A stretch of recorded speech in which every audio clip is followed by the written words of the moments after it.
Good morning, everybody. I want to welcome you coming this morning to talk about a couple of our recent saves. But to give you a brief history, Yvette Williams approached me a while back about giving us a grant to buy Narcan. It's very important that we're able to develop partnerships like this because, like many government agencies, we don't have deep pockets, and anytime we can get assistance in getting items out there to help the public and my officers, it's always a great thing. So when we talked with Ms. Williams, we told her approximately how many we would need, and Ms. Williams is represented by Community Squared, and she was able to provide the funds for us. At this point, we put Lieutenant Brandy Foreman in charge of this project, and this time I'm going to call Lieutenant Foreman up.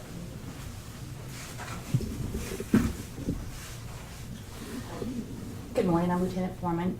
I was put in charge of the Narcan program back in April of last year. We were given $6,000 from Community Squared to purchase Narcan, and we were able to purchase 80 boxes, and each box contains 2 4-milligram dosages.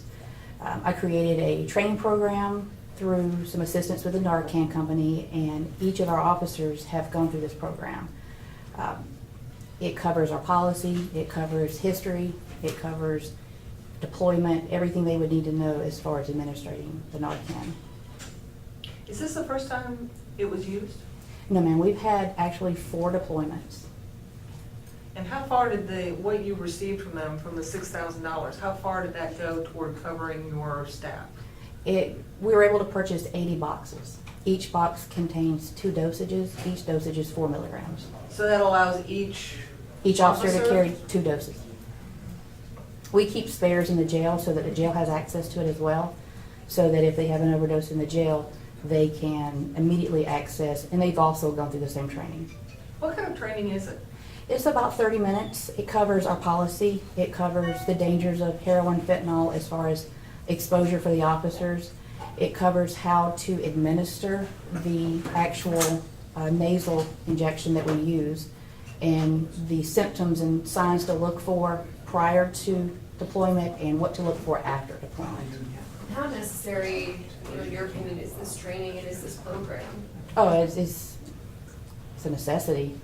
With the times that we're in now, we have to have it.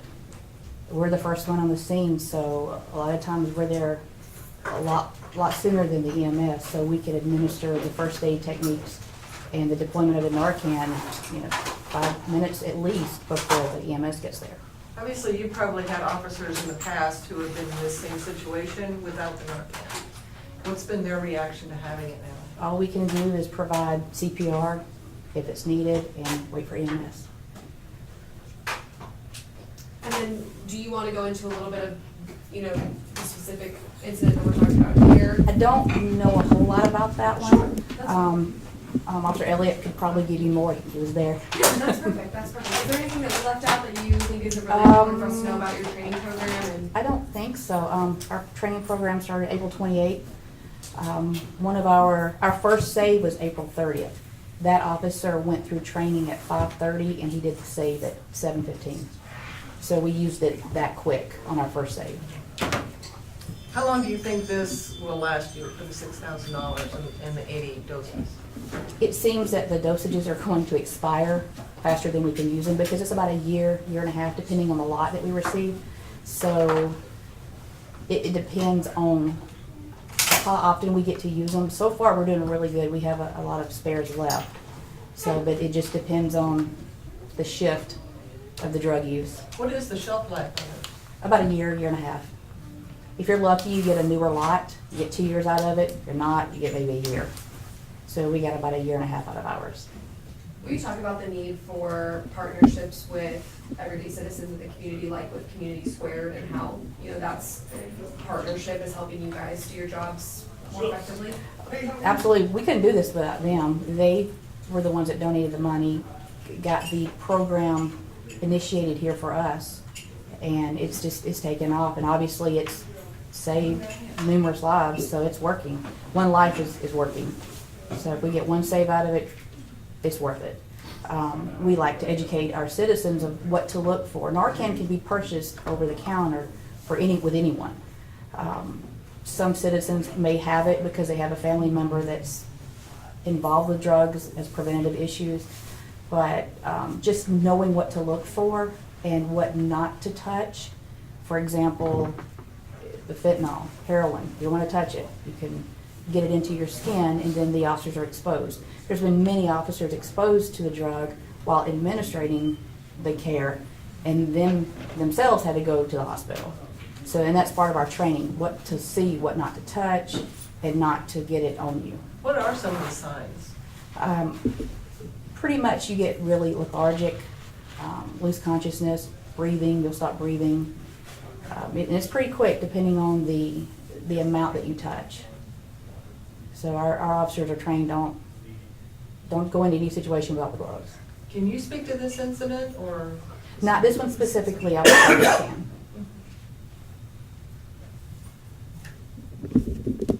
Okay, we can call Officer Elliott up. It's Officer Taylor Elliott. Good morning. Give him a second, they're getting set up. Absolutely.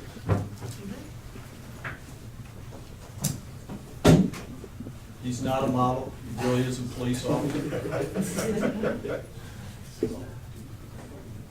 We good, folks? Okay, whenever you're ready. Good morning. I'm Officer Elliott with the Smyrna Police Department Uniform Patrol Division. On October the 23rd, I was in the area of South Cobb and Highlands Parkway when we received a call in reference to two males who were down and unresponsive at the Wendy's on South Cobb Drive. I responded, and when I arrived, I found a Hispanic male laying in the lobby of the Wendy's. I immediately started to check him for any vital signs, rise and fall of the chest, his pulse. He was unresponsive to sternum rub, which is to stimulate a pain response. His skin was starting to change colors. It was starting to change from normal flesh tone to a white. After that, I moved to the bathroom after I determined that the male in the lobby was still breathing. It was shallow breathing. A civilian had started doing CPR on the Hispanic male in the bathroom. So once I got in there, I was advised that he was breathing, and I checked him as well. He did have shallow breathing, also was not responsive to a sternum rub for pain compliance. And then I stuck my head out into the lobby to tell the staff to advise me if the other male in the lobby stopped breathing, and as soon as I turned around, the male in the bathroom let out a long exhale and stopped breathing again. At which time I started doing CPR, advised our dispatch that the second male had stopped breathing. Shortly after that, I was joined by Officer Pfeiffer and Officer Ruiz. Officer Pfeiffer began a second evaluation on the man in the lobby. Officer Ruiz came in and asked me if I wanted Narcan. I told her, yeah, bring the Narcan. Shortly after that, they did bring it, and we administered it nasally. It's a nasal spray, one-time use, and then continued doing CPR until Smyrna Fire arrived and took over. While doing that, we did locate a suspected baggie containing a possible narcotic. Based off of Officer Pfeiffer's knowledge, training, experience, he was able to say that it was most likely heroin. After working on the two young men for several minutes, they did regain consciousness and were then transported by Metro ambulance to the hospital. What kind of reaction was immediate once the Narcan was delivered? Yes, so it was no immediate reaction. We continued to have to work on them. Fire was continuing to have to give them ventilation, and it took probably about another 3, 5, 7 minutes after that for them to regain consciousness. But as soon as it was like an immediate regain of a consciousness, they're like, and then they laid back down. And we're like, okay, what's going on? How long before you got the training or gotten the actual Narcan, the nasal sprays in your vehicle or that was available to you? I missed the first part, so I wanted Yes, to... absolutely. I went through the training that the department put on several months ago. Okay. This is the first time you ever used that training? Or? Yes, sir. This is the first time I've ever had used my Narcan.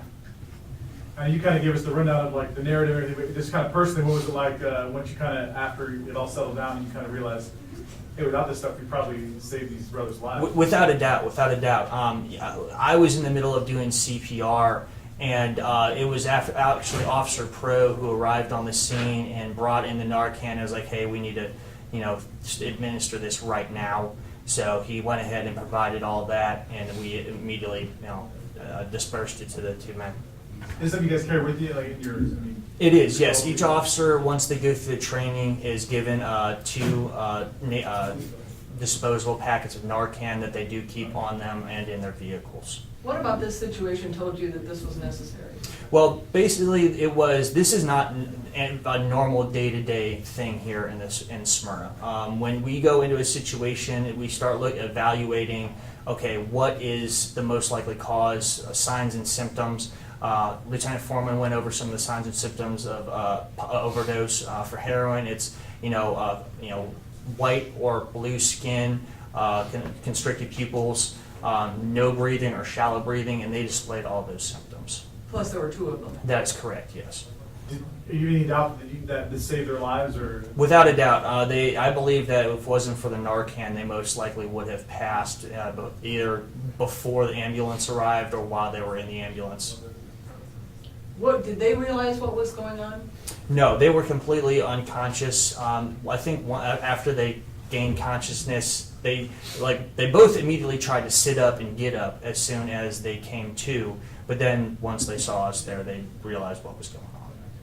Will you talk about your kind of thought process and emotions going through all of this? Because this is something that's new for you. Will you just talk about what you were kind of thinking through this whole experience and since then, Absolutely. Reflecting on it? Absolutely. For every single officer out here, we are here to make sure the public is safe, and we want to save everybody. Now, that's not always the case, but in this instance, my first thought was I want to get in here and evaluate these young men and figure out what exactly is causing them to be in this catatonic state. Relay the information to my dispatch so they can get it to fire, medical, as well as the other officers who are responding to me, and then making sure that if these guys do stop breathing, that we are able to start CPR and at least get them some kind of help until actual fire and EMS are able to arrive. Can you imagine going back to being without it? No, I was in this day and age with the growing opioid issue that we have in the country. It's definitely a necessity for that every single police department and actually any kind of first responder needs to have, because you don't know when these situations are going to arise. It's 2 o'clock on a Tuesday, and here we are saving lives in the middle of a Wendy's. So.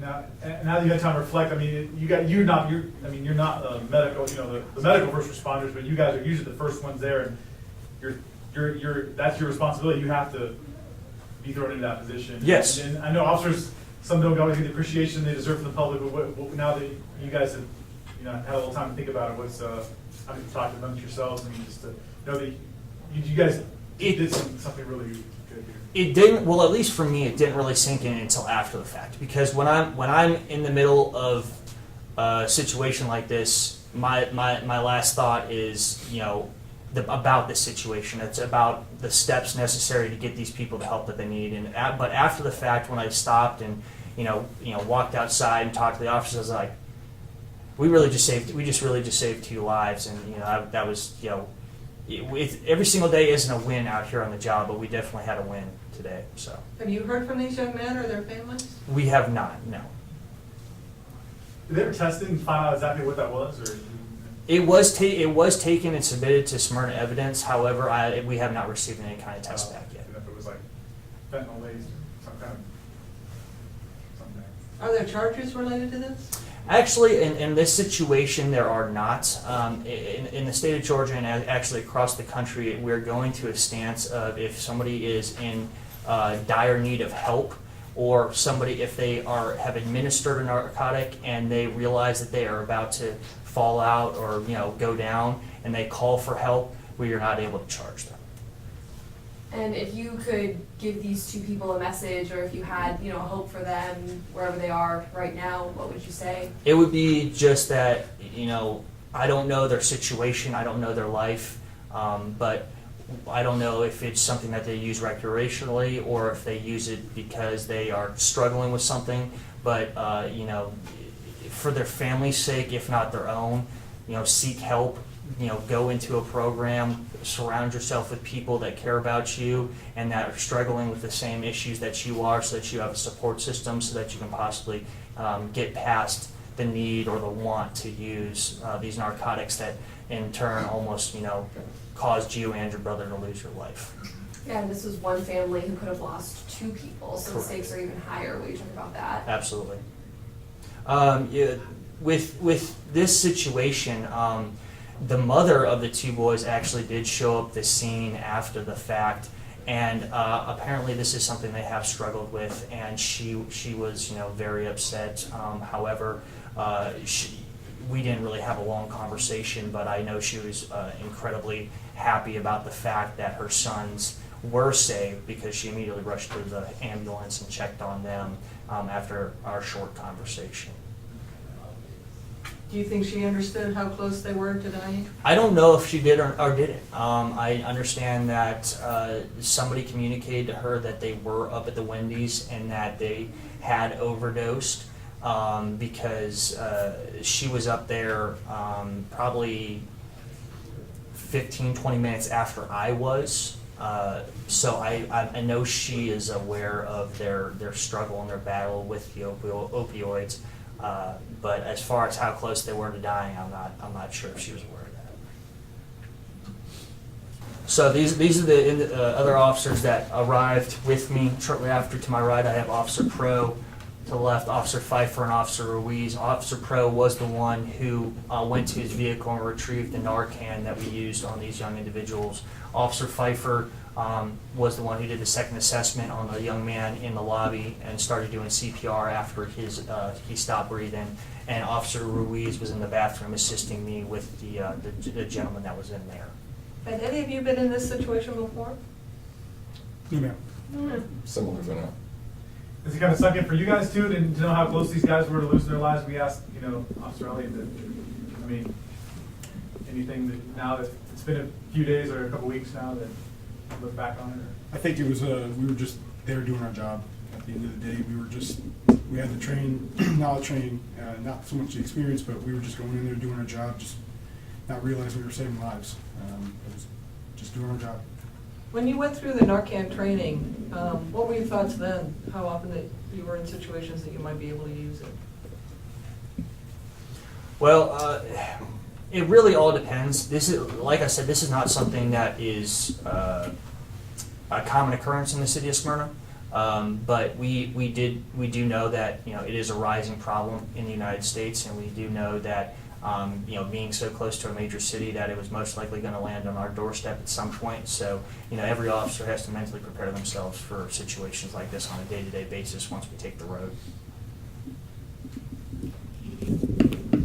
And any of you can speak to this. Will you just talk about your kind of reaction? I mean, obviously you're there doing your job, you're there being an officer, but will you talk about your just kind of human personal reaction to them kind of like coming back, reviving after administering the Narcan? Thankful, really. I'd say a lot of the time there's not time for any reaction right off the bat. It's so much so quick that through the dynamic situation you just get it done, and it's not until quite a bit later that you can really reflect on it and have a rational thought about what might have happened. So. Had any of you seen the reaction from the Narcan before? I have, not so much here, but in training and we're really just training videos and with other officers. 2019, everyone has body cameras, so you see these things now, but actually seeing it firsthand, that was new. I can say that I expected quite a bit quicker reaction from it, but not knowing how recently they had taken whatever it was that they had taken and how far along they were, and being so influenced by whatever they took that I didn't know how long it was going to take for any of that to take effect, but eventually it did, and it was pretty impressive. What is the timetable of its effectiveness? In other words, can they be gone too far and it can't work on them? I'm absolutely sure that there is a point that they can go too far, but as far as actually a timetable, I'm not sure on, how long after they've taken their dosage that we can administer Narcan before it's just too late for them. And you were speaking to your reflections now that this is all over. Will you kind of talk about that and talk about what you've been thinking about since this has all happened? I'm just glad that we had the training and the supplies available. It was a combination of, having the Narcan, but once they stop breathing too, it's CPR, and it's also the quick response of our fire and medic units that got there too, to be there to follow up. So it was all kind of a combination of everything that happened so quick, and glad that everybody was there when we needed it to be. So. Have any of you been in this situation, this same kind of situation where you didn't have the Narcan? I worked 5 years previously in Kansas City, Missouri, and there were plenty of times where we could have used something like Narcan, but it hadn't even really gotten around up there by the time I left either. So yes, thinking back, there were plenty of times where people had possibly overdosed or were in the process of on an opioid that something like that would have helped a lot. But even there, we had a lot of quick responses from medics too that really saved a lot of people's lives. So. Guys, we also have Ms. Williams here today. Like step up, please.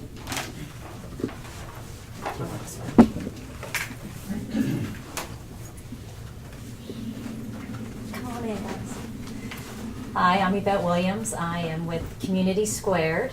And first of all, I would like to thank Chief Lee for accepting the donation and using it and having his officers trained. Thank you for accepting the training. This is what it's all about, saving lives. And that's what Community Squared is all about. We are actually getting ready to kick off a program where we're going to tackle the triangle. We would like to make sure that all law enforcement, first responders, have Narcan available and are able to get the training to use it. In 2018, that's when I made the first donation, and I made it to Smyrna. Actually 6 Cobb law enforcement departments. And in 2018 alone in Marietta, 90 people were saved. And that is in the combination with the first responders, fire, EMTs, and police. That is a huge number. That's 90 people who were saved in a very small area. So thank you guys again for everything you are doing. Community 2 are squared. Can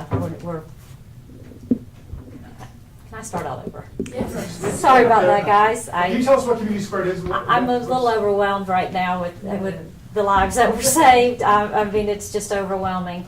Community Squared is an organization where we are raising awareness of the of opioid use and overdoses, and we are trying to raise funds to provide Narcan, and also we're going to gloves. We'd like to also a whole kit. We'd like to give the new gloves out that are fentanyl and gastric acid tested, that they can use for when they do searches, and it will protect our officers. So as we want to get everybody to have Narcan, the gloves, the tools that they need to help save lives and to protect themselves as they're saving lives. Who all got the Narcan? Not just Smyrna, you said Marietta PD and what? Cobb? Last year, I actually was able to provide 411 officers with Narcan.